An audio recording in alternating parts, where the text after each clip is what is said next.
Hello, everyone. Welcome back to 10 Minutes Astrology. Hello, Alejo. How are you? I'm very good. How are you?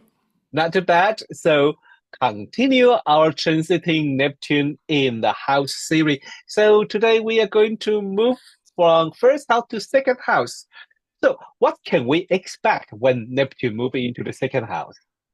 Well, the same idea that we were applying before about boundaries being lost and Mm-hmm, kind of a sense of a structure being lost. I mm-hmm. would say that when Neptune goes to the second house, we might experience that in terms of resources. So I think maybe we will realize there can be like two different things I'm thinking. One thing could be that we might realize that we have not handled resources properly. So Mm-hmm. when Neptune comes, we feel it's a tsunami coming, kind of taking away so many of the things we have been working for. And this feeling of great loss might be felt.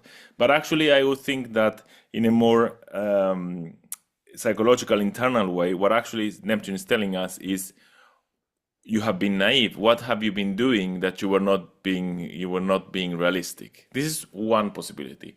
The other Yeah. possibility is the opposite, actually, that when Neptune goes into the second house, we start being naive and unrealistic, and we start to kind of, because Neptune brings the imaginary world, we'll start to fantasize what we could do, and the investments we do and the way we handle money is not very structured and it's not very clear, and we might, yeah, it might be a dangerous situation, let's say. I think, strangely, I think that both things can happen depending on where we are at in the moment that Neptune goes into the second house. Because I think, again, what Neptune is trying us to do is to connect with the imaginal. So in some ways, it's trying to tell us that there are resources, the resources are not our own, even if we feel they are our own. And again, with this idea of surrendering to a higher process, yes. Mm.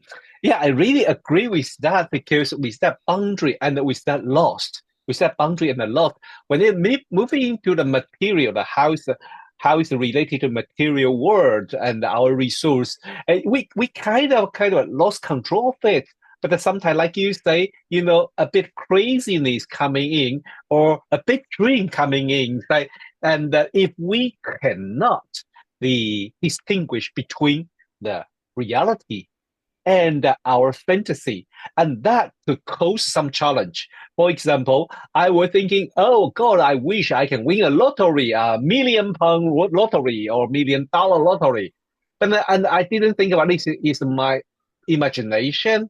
And I started chasing it, and I spend what? I spend a what I have $100. The only $100 I have to buy the lottery ticket.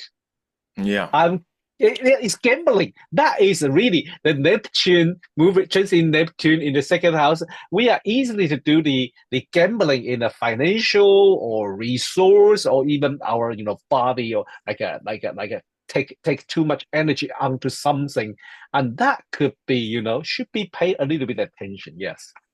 Yes, because what I would say is, okay. I'm a bit mystical these days. I Yeah. think Go on. it's Go because on. maybe it's Share. Neptune. Maybe it's because we're talking about Neptune. Like I would say, the purpose of Neptune in the second house is to show us that there are resources that are invisible. That it's not all Oh. about the money we have, and we Uh will only see this when the money is at risk, right? When we have lost huh. things, we will realize about this. Yeah. Maybe not only, but maybe it's a way of pushing us to see this.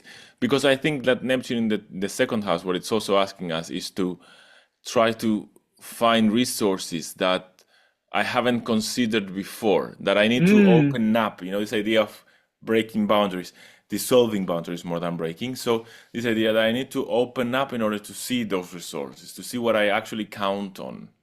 Beautiful. And what you talking when we start to focus on resource, then I suddenly have an idea. Is could that be the transiting Neptune, the things related to Neptune become temporary? The resource, our I would say resource. yes. So I it could would be say yes. art, could be like a spiritual development, it could be our artistic sense, or could be those intangible things become the resource of that moment. I would say yes, I agree. I like what you're saying. And I would say, yeah, maybe it's marking a moment in which we start investing in Neptune. So we start Mm, investing in the spiritual world, in the imaginal world, in the artistic world, mhm. and all of these things. Yeah.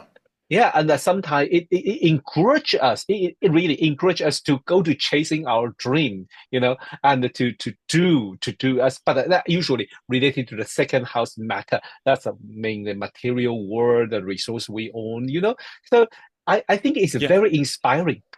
But it's also, yeah, because it's also, the second house is also what we value. So when Neptune goes Ah, there, it's also mean that what we value is shifting. I So we might, there might be this sense of confusion again in things that we found so valuable before. They are not, we don't find the value we used to find in those things. So there's a change in this.